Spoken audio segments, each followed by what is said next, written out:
All right, I'm going to talk Cain at Gettysburg by Ralph Peters. This is book number 1 in what's known as the Battle Hymn Cycle.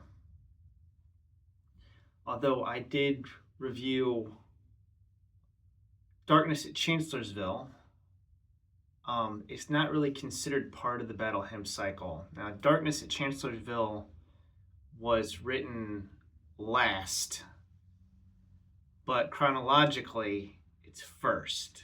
Does that make sense? Okay, so the Battle of Chancellorsville took place before Gettysburg. So I decided to read that before reading this. So if you haven't watched the review, you're interested in that book, there's a review for it that I've done, Darkness at Chancellorsville. Now this book, of course, Cain at Gettysburg, reference Cain, comes from Cain and Abel, biblical reference, brother kills brother, Civil War.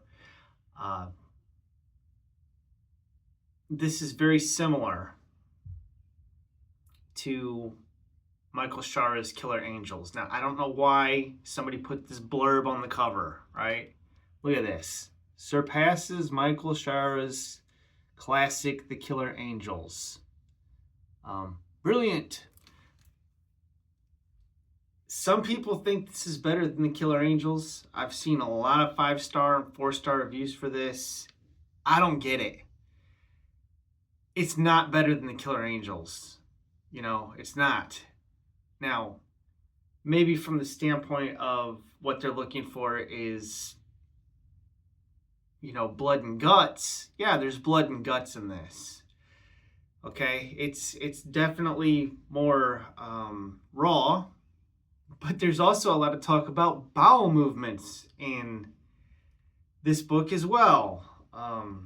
If you want to hear about General Lee having diarrhea, this book is not going to disappoint.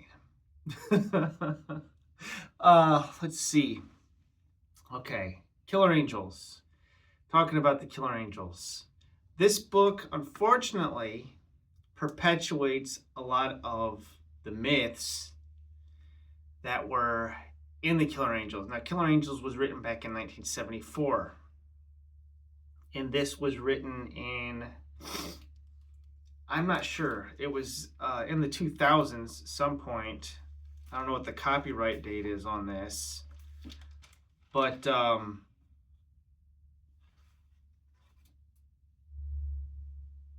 I don't know the year. But for instance, the myth that of the shoes, okay, that the Battle of Gettysburg was fought because of shoes, because the South, there's a shoe factory there or whatever, or they're looking for shoes. There is a little bit of truth to that. They were looking for supplies, but we get the whole shoe myth, which has been debunked. Peters leans into that, unfortunately. Then we get also the myth that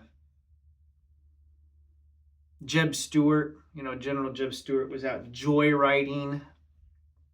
That was from the Killer Angels as well. I think Shelby Foote maybe helped perpetuate that. But I give him a pass since his book was written, his narrative history was written like a long time ago. Modern research, Eric Wittenberg wrote a book called Plenty of Blame to Go Around, right? Which kind of sheds light on the whole issue with Jeb Stuart's cavalry and how, that whole myth of him joyriding, he was basically following his orders that Lee gave him, okay, and Longstreet. So, I don't get it. Modern research is the letters and everything that we have available now. I think that book, Plenty of Blame to Go Around, came out like in 2000. I think it was like 2006 or something. So that was out before this book was written. Okay, so all right, there I'm done griping historically about stuff, but we'll get into I'll just give you my rating on this up front, okay, before we get any deeper, because we're already 5 minutes in. Is this book a thumbs up? Yeah, it's a thumbs up, but I'd give it a 3-star rating. I did like Darkness at Chancellorsville more than this. Peters, he focuses on the 26 Wisconsin, which was also, they're German, mainly German immigrants. The problem with the 26 Wisconsin is that they didn't fight on day one of Gettysburg.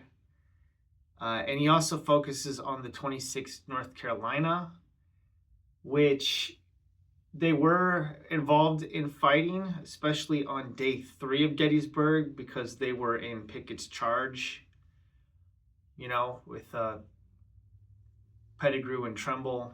But they suffered like really heavy casualties. But the problem is that they didn't fight on day 1 either.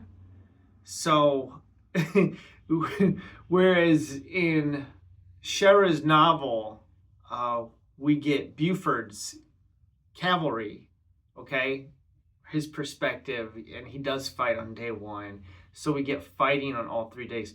You don't get that here. There's just a lot of. They hear the cannons, firing on day 1, but they're not actually involved in the fighting. Book really takes a while to get going. So, yeah. It focuses on General George Meade. The characters that this book chooses to focus on are different from Michael Shera's novel.